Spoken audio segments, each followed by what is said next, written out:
Earlier today, I spoke with the family of Breonna Taylor. This morning, they were informed that the Justice Department has charged 4 current and former Louisville Metro Police Department officers with federal crimes related to Ms. Taylor's death. Those alleged crimes include civil rights offenses, unlawful conspiracies, unconstitutional use of force, and obstruction offenses. The 4 defendants were charged through 2 separate indictments and 1 information. The federal charges announced today allege that members of the Place-Based Investigations Unit falsified the affidavit used to obtain the search warrant of Ms. Taylor's home, that this act violated federal civil rights laws, and that those violations resulted in Ms. Taylor's death. Specifically, we allege that Ms. Taylor's Fourth Amendment rights were violated when defendants Joshua Janes, Kyle Meany, and Kelly Goodlett sought a warrant to search Ms. Taylor's home knowing that the officers lacked probable cause for the search. The charges announced today also allege that the officers responsible for falsifying the affidavit that led to the search took steps to cover up their unlawful conduct after Ms. Taylor was killed. We allege that defendants Janes and Goodlett conspired to knowingly falsify an investigative document that was created after Ms. Taylor's death. We also allege that they conspired to mislead federal, state, and local authorities who were investigating the incident. We share, but we cannot fully imagine, the grief felt by Breonna Taylor's loved ones and all of those affected by the events of March 13, 2020. Breonna Taylor should be alive today. The Justice Department is committed to defending and protecting the civil rights of every person in this country. That was this department's founding purpose, and it remains our urgent mission.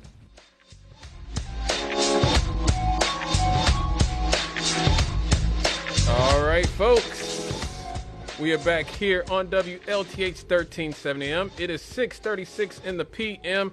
I am Scott Cannon here, flying solo. Reverend Delwyn Campbell was not able, unfortunately, to make it with us. He's feeling a little bit under the weather. So please, let's all extend our thoughts and prayers to the Rev. Hopefully he will be back next week and we can get into these issues together and find some answers. Every once in a while, we find some answers to the issues. Yeah. That clip was Merrick Garland,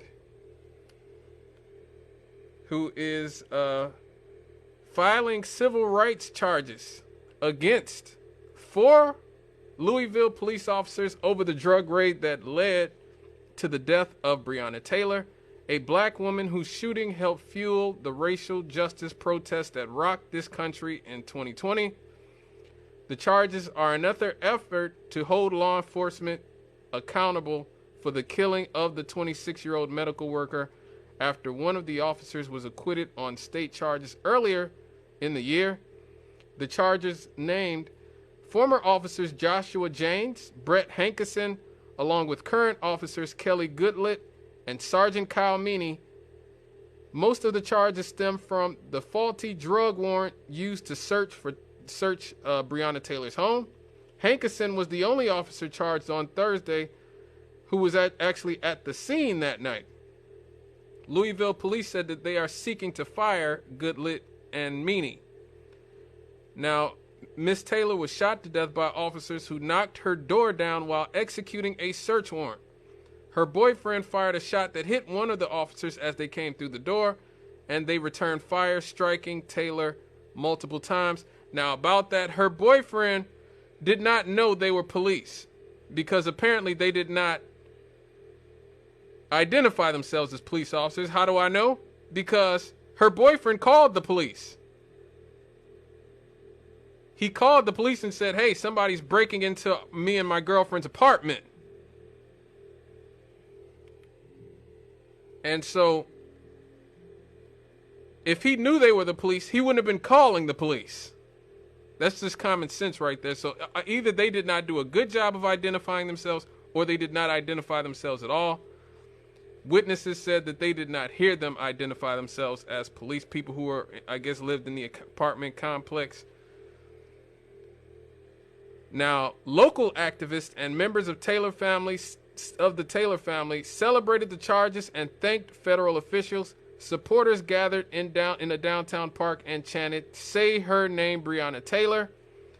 The Justice Department is also conducting a non-criminal investigation of the Louisville Police Department, announcing last year that it is probing whether the department has a pattern of using excessive force and conducting unreasonable search and seizures. Now, look, I will not get my hopes up too high about this, because ultimately it's hard to convict cops of anything in this country unless you have them on camera, dead to rights. And even then, you know, we saw in the Rodney King case, the original trial, all those officers got off. So, you know, I think it's a good thing. You know, it's definitely it's definitely good symbolism. You know, if there's one thing the Democrats are good at, it is symbolism. It is good symbolism. I'm not 100% sure we will get any convictions, though.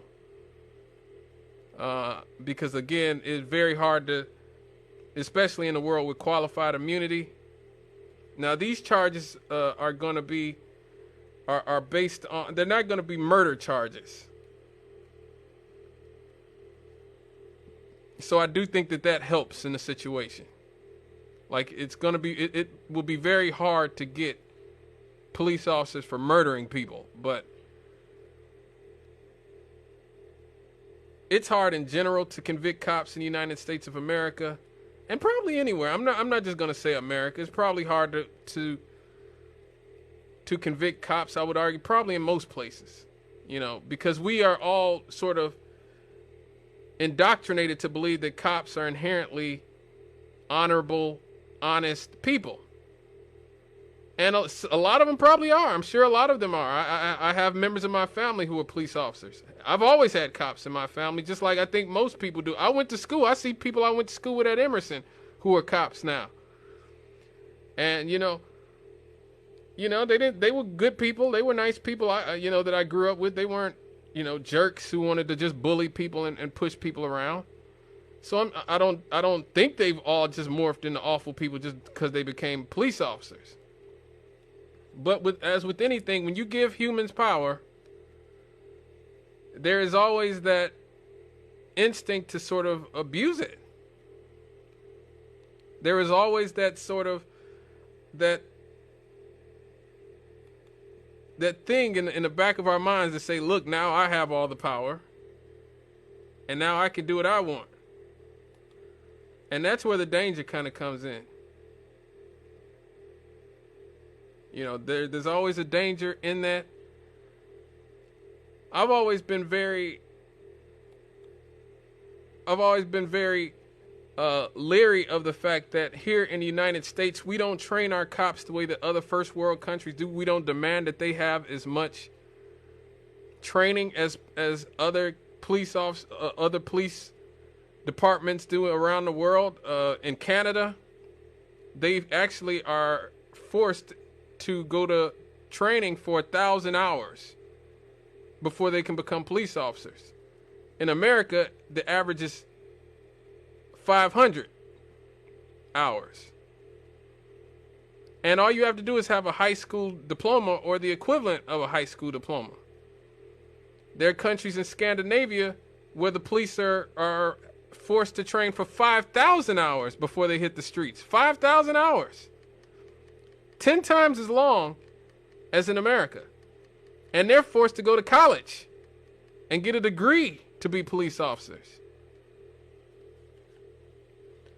I've always said that if I was president or if I was in charge, I don't want that caller to, you got to run for president, Scott. I'm not running for president, okay? I'm not running for president. But if I did ever get, the hankering to run for president, what I would do is I would say, look, policing is a very important job. It's a very dangerous job. We have to have more training for police officers. We have to pay them better, but we need less cops. We need less cops, but better trained cops and higher paid cops. Okay? I would even change the uniforms. You know, I'd make the uniforms more spiffy. Okay? So that they would, you know, sort of engender a certain level of respect of somebody who has an honorable and sort of respectable place in society.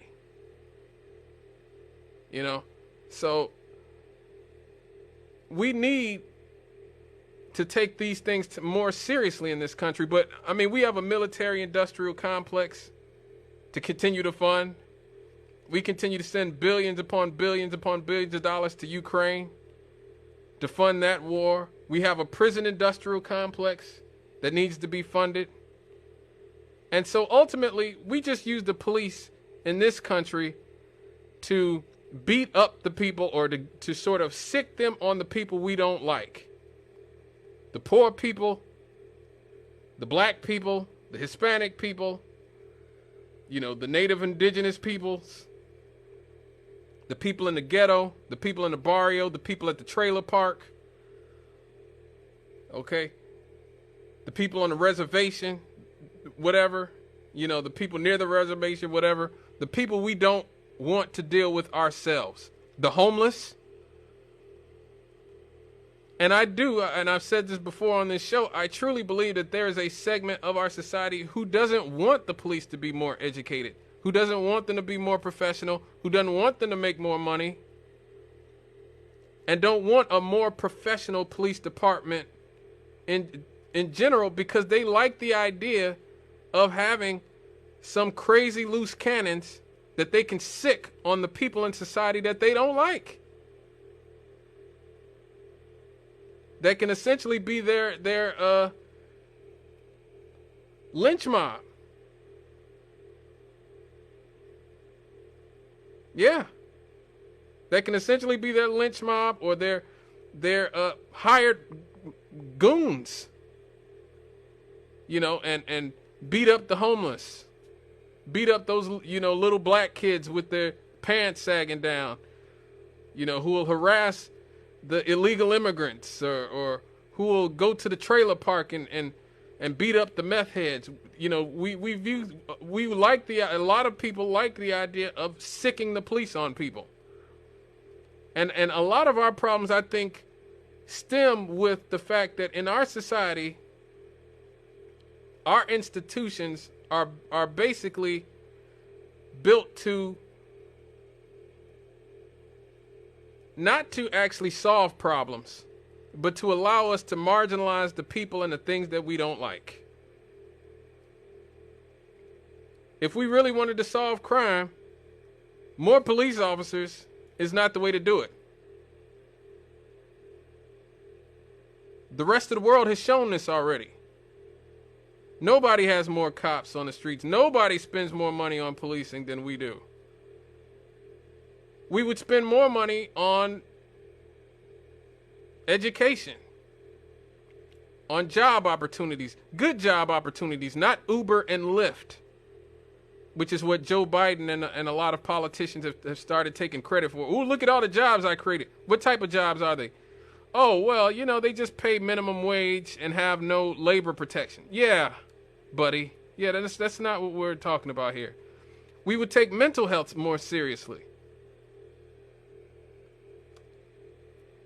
Big shout out to Minister Charles McGee and Miss V from Minding What Matters. If you guys aren't listening to that show every Monday at 7 p.m. here on WLTH, you guys need to start listening. Because they talk about the mental health issues, the family issues, the community issues. Those are the things that cause crime. Broken families, broken lives.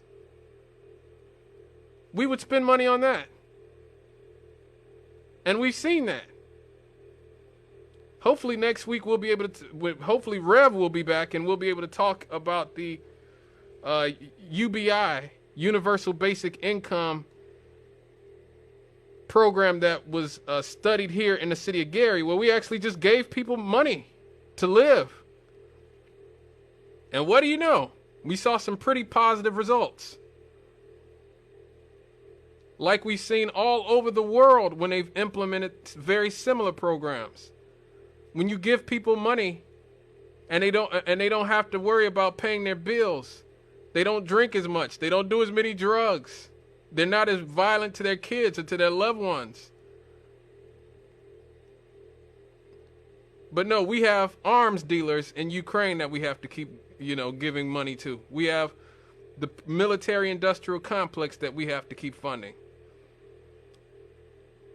That's what we prefer to spend our money on in this country.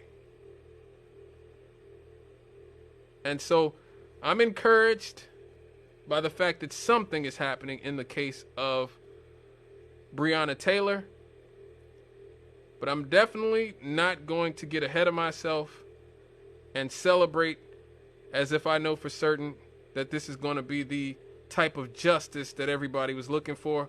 I've learned much better than that after living in this country all these years.